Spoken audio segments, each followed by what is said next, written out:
Chers téléspectateurs, bonjour à tous. Dans cette série, nous allons étudier la lance. La lance est une des principales armes du Kung-Fu. Elle est composée de 3 parties. La pointe, la houppe et la hampe. La hampe ou le manche est généralement faite en bois de frêne. Lors de l'apprentissage d'une arme, on doit commencer par apprendre les saluts et rites. D'abord, commençons par le salut avec la lance. On ferme la main droite en poing et on place la main gauche sur le côté extérieur du poing. On relâche les coudes. Ensuite, voyons le passage de la lance. On la tient avec les 2 mains, comme ceci. Bien.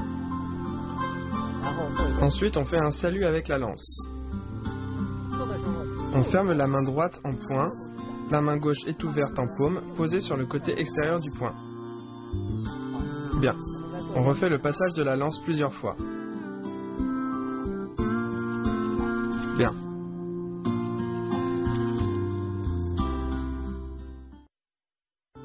Ensuite, voyons barrer, rabattre et piquer. C'est le mouvement le plus important en lance. Barrer consiste à barrer l'arme adverse.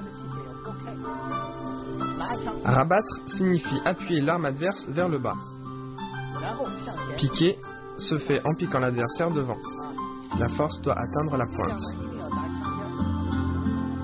Je le fais une fois. La lance horizontale, le bras gauche tendu. La main droite maintient l'extrémité du manche devant le ventre. Lors de barrer, la pointe dessine une courbe vers l'extérieur. C'est barrer. Barrer, rabattre, appuyer et piquer devant. On refait une fois. On barre, on rabat et on pique. Barrer, rabattre et piquer. Barrer, rabattre et piquer est un des mouvements les plus importants en lance. Dans barrer, la pointe va vers l'extérieur. Dans rabattre, elle décrit une courbe vers l'intérieur et dans piquer, elle pénètre devant. Lors du piquage, la lance est horizontale. Lors de la pratique, on doit travailler la force des bras. Bien, on refait une fois. Barrer, rabattre et piquer. Quand l'adversaire me pique de l'extérieur, j'utilise barrer pour écarter sa lance. Il s'agit de barrer. Si on m'attaque à l'intérieur, j'utilise rabattre pour parer la lance adverse. Puis je viens subitement piquer devant.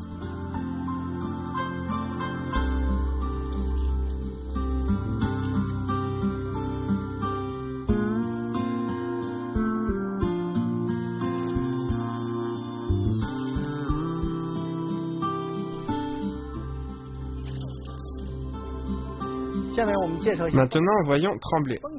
Lors de ce mouvement, la force doit atteindre la pointe, ce qui secoue la lance vers l'extérieur ou l'intérieur. Lors de son exécution, la main droite tire la lance vers l'arrière et la main gauche vient la bloquer subitement. Par exemple, faisons trembler vers le haut. La main droite ramène la lance devant le ventre, puis la main gauche vient rapidement empoigner la lance, ce qui transmet directement la force à la pointe, permettant ce mouvement de tremblement. Regardez. Tremblement vers le bas est identique. Regardez. On ramène la lance et on la fait trembler rapidement devant. Bien. Lors de trembler vers le haut, il faut veiller à tirer la lance à l'arrière et la main gauche vient rapidement empoigner la lance, ce qui secoue la pointe vers l'extérieur. Si l'adversaire m'attaque en piquant, j'utilise trembler vers le haut pour l'écarter. S'il m'attaque les jambes, j'écarte vers l'extérieur. Ainsi, il y a un tremblement vers l'extérieur, appelé trembler. Bien, refais-le une fois.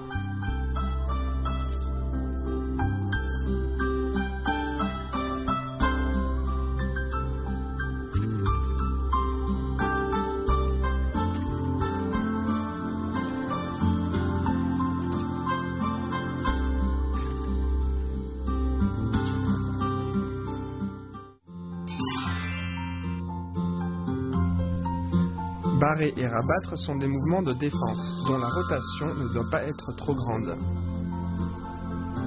Piquer est un mouvement d'attaque. La force atteint la pointe. Le mouvement se fait avec force et précision.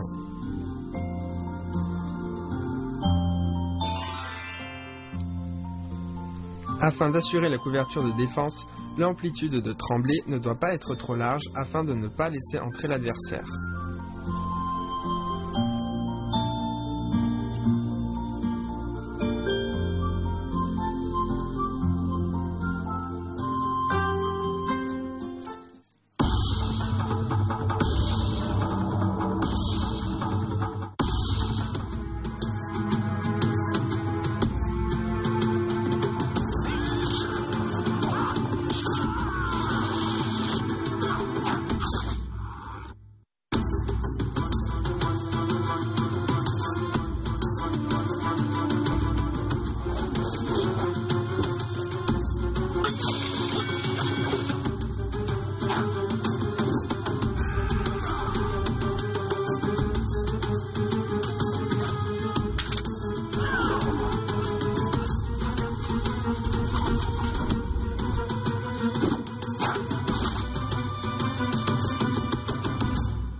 Voyons enrouler.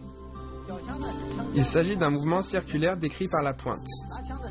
La main gauche stabilise la lance et la main droite empoigne le manche afin de décrire des cercles avec la pointe.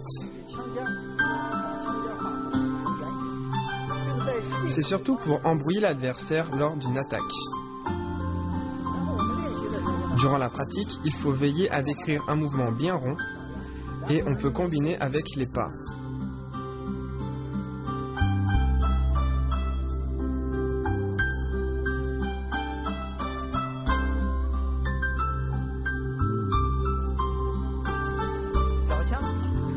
Pour enrouler, la lance doit être horizontale.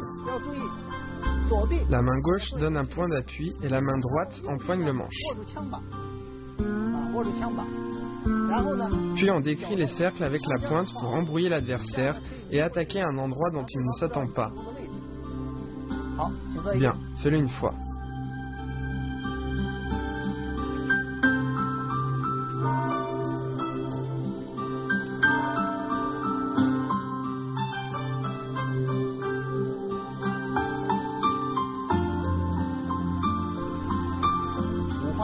Lors des cercles de lance, la main droite tient la partie inférieure de la lance.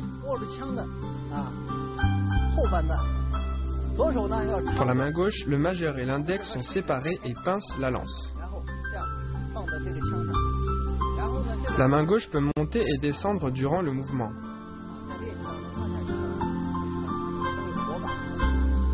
La main droite est plus fixe et doit toujours tenir la lance. Lors du mouvement, le pied droit est devant, le pied gauche derrière, le corps bien droit.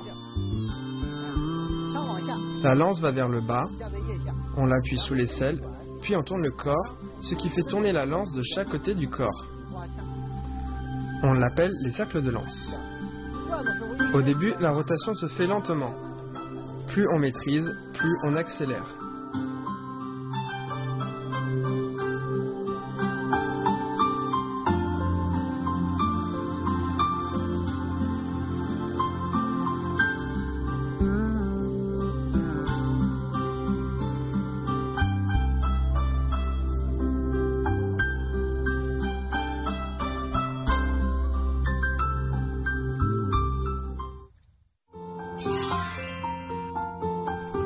Enrouler.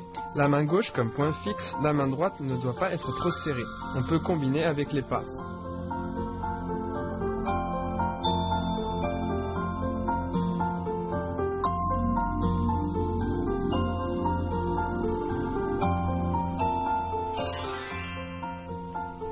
Les cercles de lance. Remarquez qu'à droite, on appuie avec le bras droit, mais pas à gauche.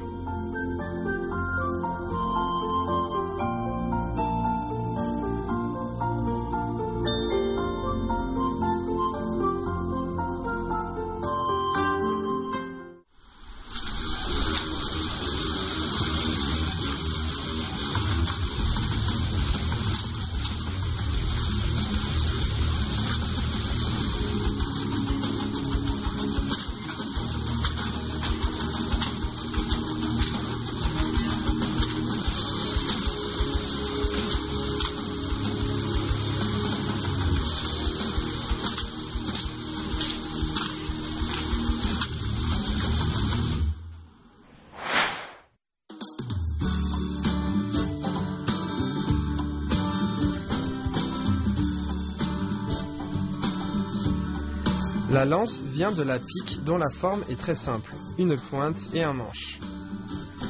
Il y a 3000 ans, durant l'Antiquité chinoise, les combats se faisaient surtout avec des chars et la pique était une des principales armes utilisées. Les plus grandes pouvaient faire plus de 6 mètres. Puis, à l'ère des combats à chevaux, les types de pointes se sont diversifiés, donnant progressivement naissance à l'arme appelée lance.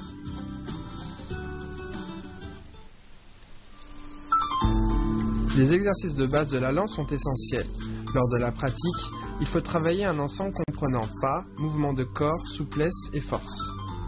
Les mouvements de base de la lance se font avec différents mouvements de corps, de pieds et développent des compétences différentes.